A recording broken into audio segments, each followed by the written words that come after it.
Tas hindi naman po ako naghahangad kumbaga na, bigyan niyo po action mo, bigyan mo. Hindi naman po. Kusa na lang siyang dumating sa tamang panahon na kung saan ready ako. Mentally, physically, emotionally. Tas ready na din po akong mag-acting. Tapos nung sinabi nila na action nga po yung genre, yung gagawa nga po yung character ko dapat walang action eh. Sabi ko, kung action na lang din po yung genre, pwede sama niya lang din po. Kasi gusto ko din talagang matuto. Tapos nung nag-training na po ako ng action, super lucky na ako kasi 3 days lang po yung training ko para magawa ko yung tamang suntok. So kung magkakaroon ng panibagong opportunity na Yes, magkaroon po. ng action ulit, you would consider, right? Yes po, 100% po. Kaya, kapag may nagtatanong sa kung ano yung pinaka-mahirap na action, wala talaga kasi sobrang na-enjoy ko siya. Kaya hindi na ako nagamit yung double ko kasi pwede ako na po lahat, clear ako na lahat, gagawin ko po talaga. So yun, kung gagawin ko siya ulit, 100% talagang tatanggapin ko po.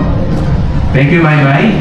Sir Joel, para sa inyo naman po, would you say na kamusta po muna yung experience po ninyo with the character Emil in the show?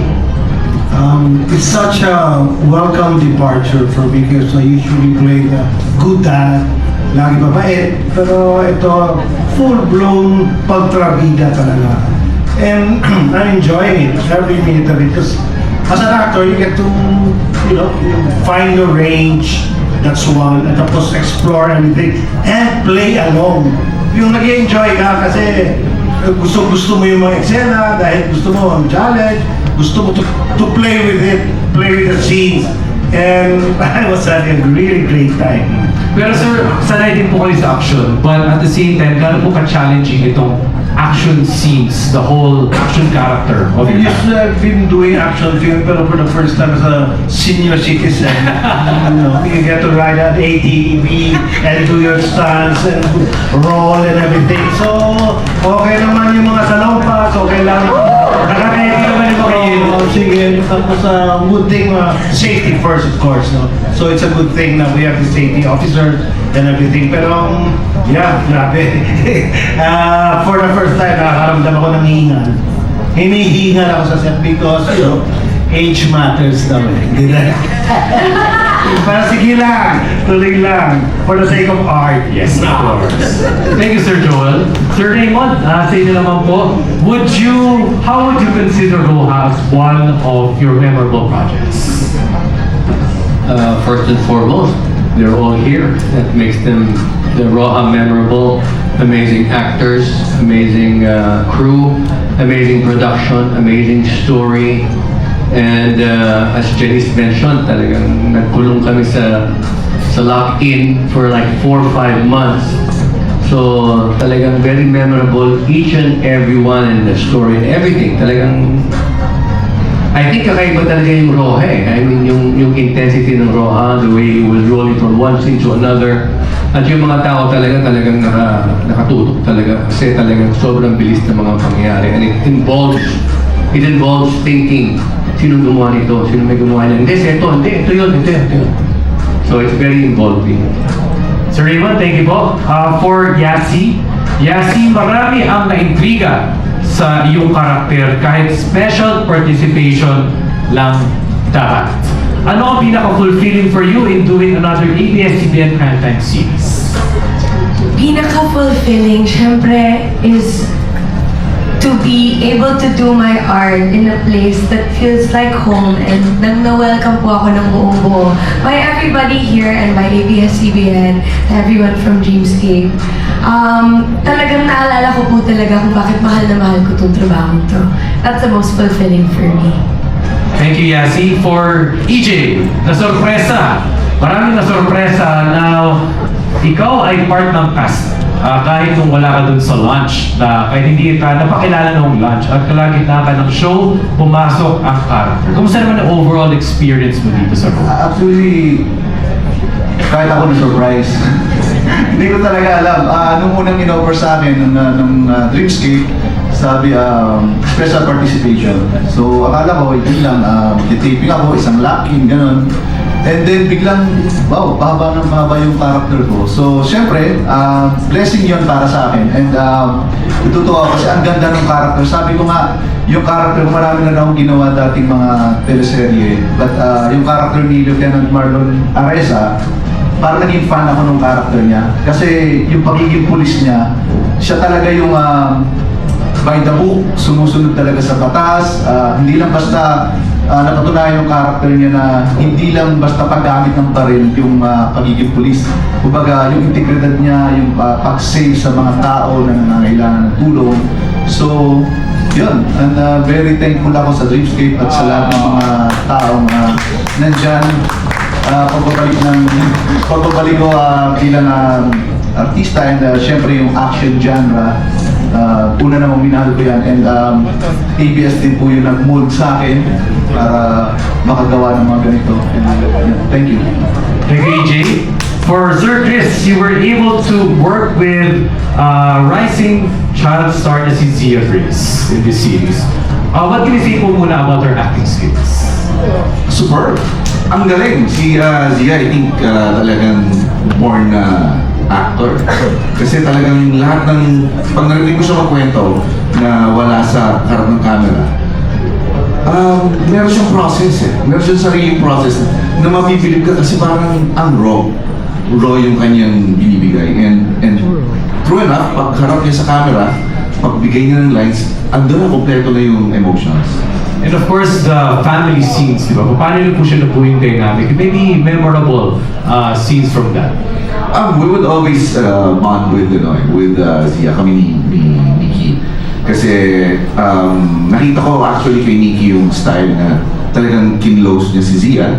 So, parang pagharap sa camera, talagang one family kami.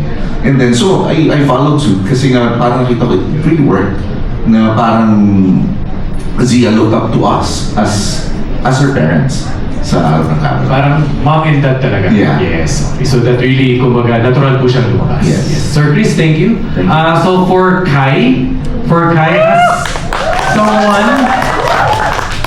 as someone starting at in acting, kamusta ang una mong sabak? Yes. I've had a yes.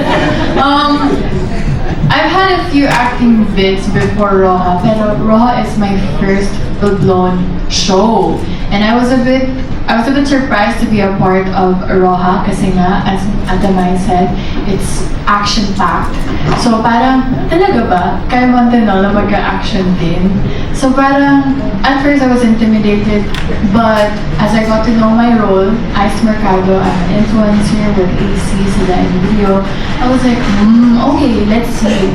And honestly, I had fun, and I wouldn't have so much fun if it weren't for the cast. Honestly, and the whole team, Dreamscape team, they really welcomed me into my very first show. So I'm very grateful that they're here to guide me as a baguhan. Oh my goodness.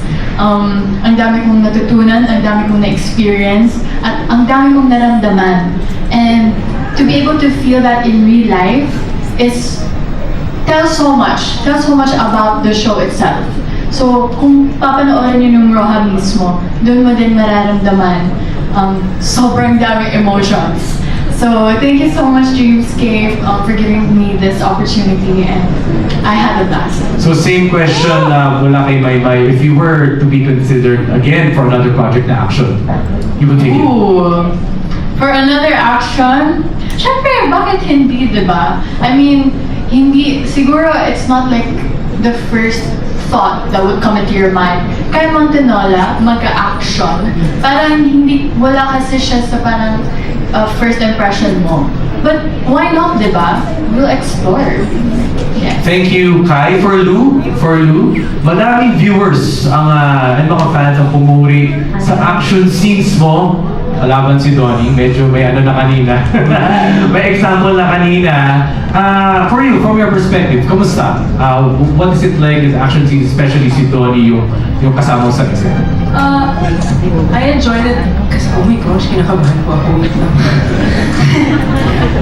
It was fun to work with to work with Tony.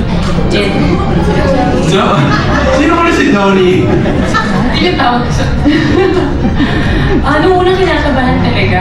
Kasi, well, sa mga past na work ko, hindi pa yun hand-to-hand combat. It's always just like pointing the gun and then...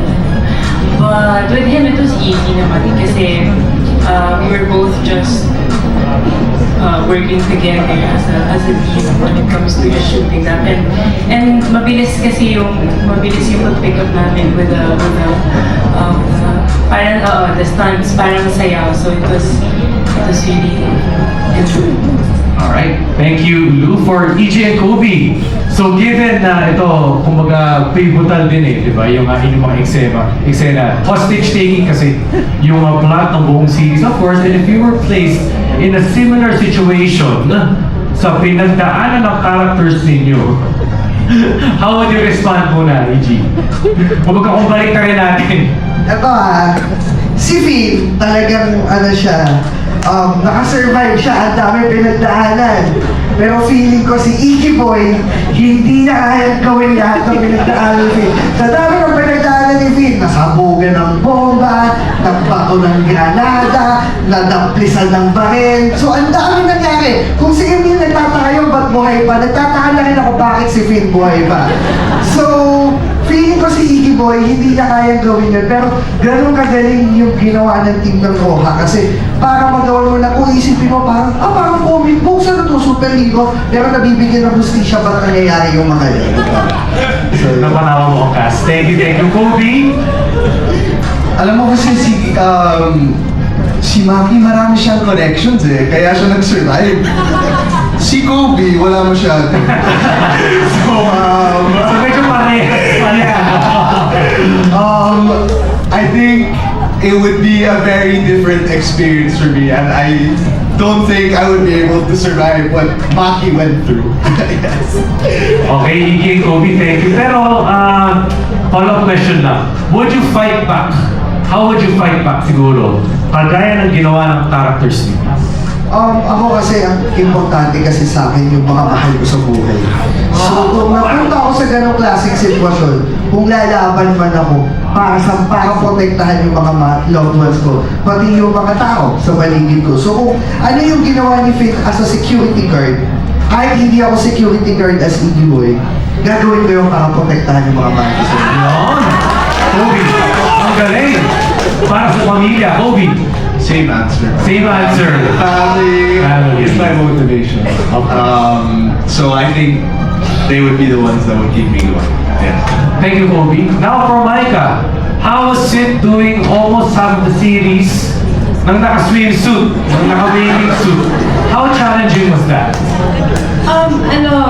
Actually, hindi naman siya challenging kasi I'm so comfortable with everyone that I've worked with. Like, I mean, look at them. I'm so grateful to be Pagka yung mga mahal sa buhay ko, siyempre I will fight back naman talaga. If it comes to the point na yung safety, tsaka yung may threat na yung pamilya o yung mga nasa paligid ko na mahal ko, siyempre masamang kaaway ako. Ayun. Okay, siyempre pag yung mahal mo nga naman sa buhay is napunta na sa harm, siyempre, lahat naman tayo. That's how we would respond. Para po sa lahat. What life lessons from your character in Roha are you applying in your everyday living? Maymay, I will start with you. Marami pa akong natutunan dun sa character ko kay Luna, pero ang sobrang natutunan sa kanya siguro ko yung pagiging positibo niya. So kapag nagsiset siya ng goal na magsusurvive ako, magsusurvive siya. So dun ko na-realize ako, pwede ko i-apply yung sarili ko. Parang kailangan ko yun. Kumbaga, hindi pala natin kailangan maghintay maging positibo para na maging okay yung sitwasyon natin. Pwede pala tayo maging positibo kahit nasa gitna tayo ng chaos o nasa gitna tayo ng problema na pinagdadaanan natin. Kasi what we think becomes what we feel pala talaga. Doon nag-shift yung life natin. So kung ano iniisip natin sa sarili natin. So, staying positive, always. Yes, yes. Thank you, Maymay. Yasi, for you. Ako po, kay Ayan. Si Ayan po ang first gray character po na na-portray ko eh. So, ang dami niya pong mga tama at mali na ginagawa. Tama na minamahal yung tatay niya ng buong buo, na gusto niya makalabas ang tatay niya sa kulungan. Mali rin yung mga naikilos niya, na nadala na rin sa kapahamakan, hindi lang sarili niyang pamilya, kundi ang lahat. Dahil sa damay-damay na pagsunod-sunod ng mga nangyayari after sa consequences. May reveal pa nga, recently po ako napanood ninyo, yun din, ang isa pang maling nagawa niya. So siguro para sa akin, kung meron lang akong i-advise na lang siguro para sa kanya, is to really be careful na lang din talaga at huwag ding magpaloko sa mga tuksong akala mong tutulong sa'yo. Yun na lang. Yun na lang. Kay Ayan. Okay, kay Ayan. Thank you, Yasi. Miss LT, character, lessons po mula po sa inyong character. Kasi nagkakamali ang tao kapag ka talagang sumusobra yung pagmamahal mo. So yung obsession, kailangan talaga malaman mo na may hangganan. Namamali ka sa mga bagay-bagay, but you have to take care of your spirit.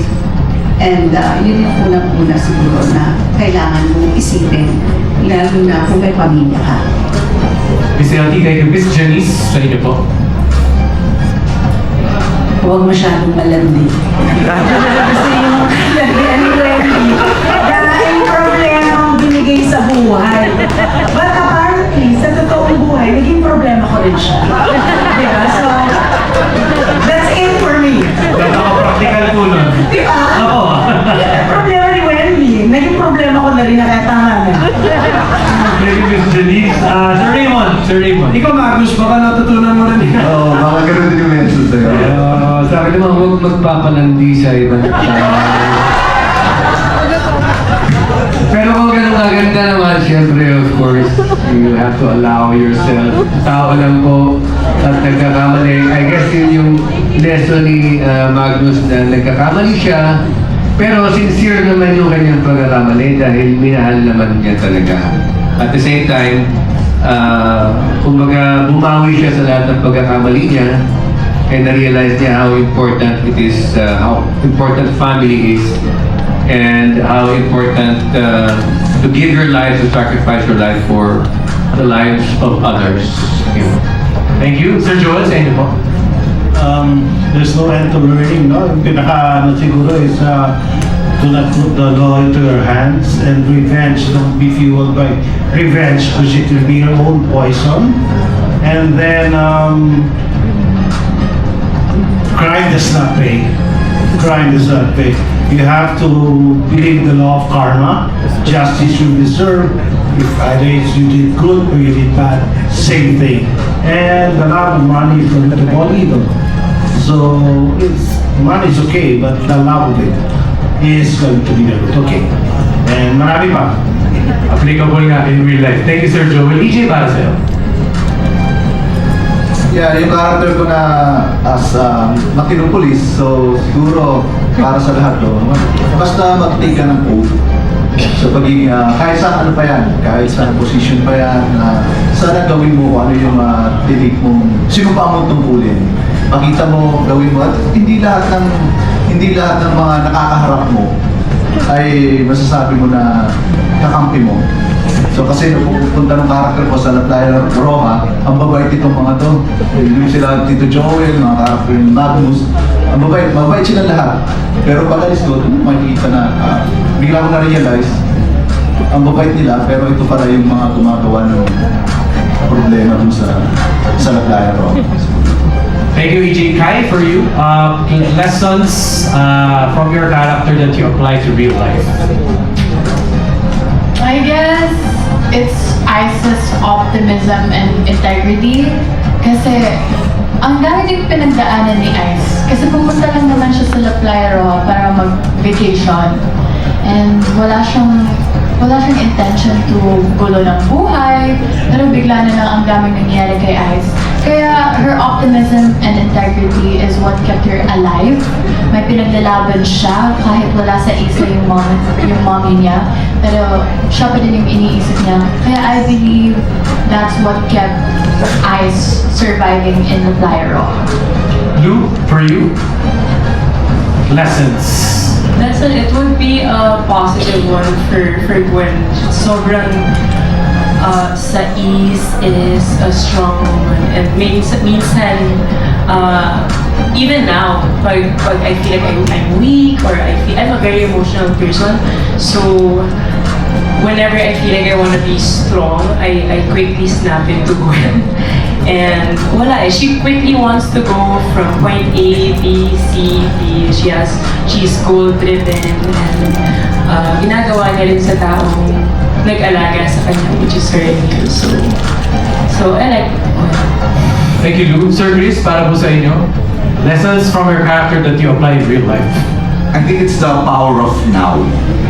The power of now, bigyan natin ng consideration ng future, but we have to give importance to what we have right now. Because sa family namin, may sakit yung asawa ko doon, tapos may anak ako na maliit na kailangan kong makitang lumaki in spite of yung mga pangyayari doon sa island. So the power of now is very important. That you see these people, yun ang bigyan mo ng pagpapahalaga. But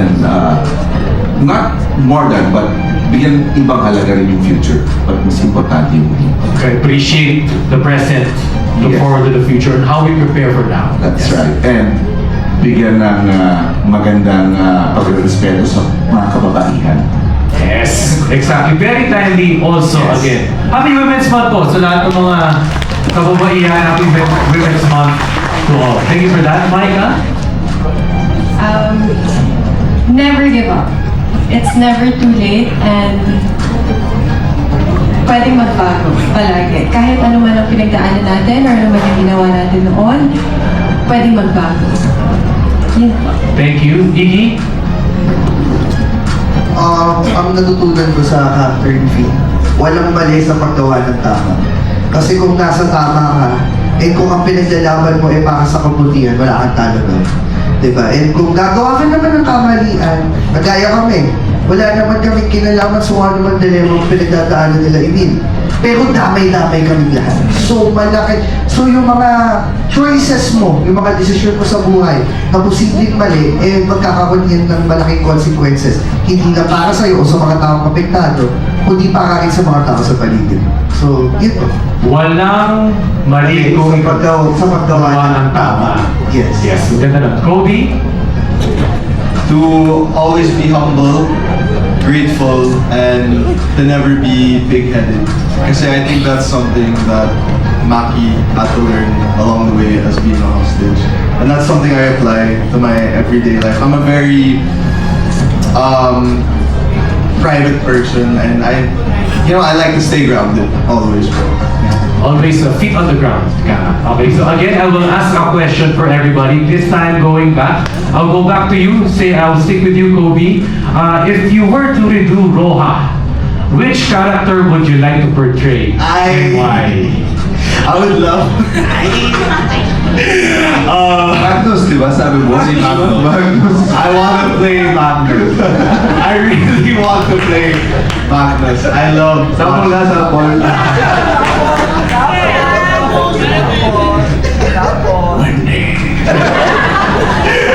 I would love to play Tito Raymond's character. I love watching his process. I'm a very big fan of Tito Raymond, and it's great to watch him. It's great to see him on screen, and yeah, I would love to have the chance one day, hopefully. So for Play a character like For Kobe, it's Magnus. Para kay Iggy, sino, kung magre-redo ang Roja, sinong karakter? Ako para ko isa sa mga alagad ni Emil Padua.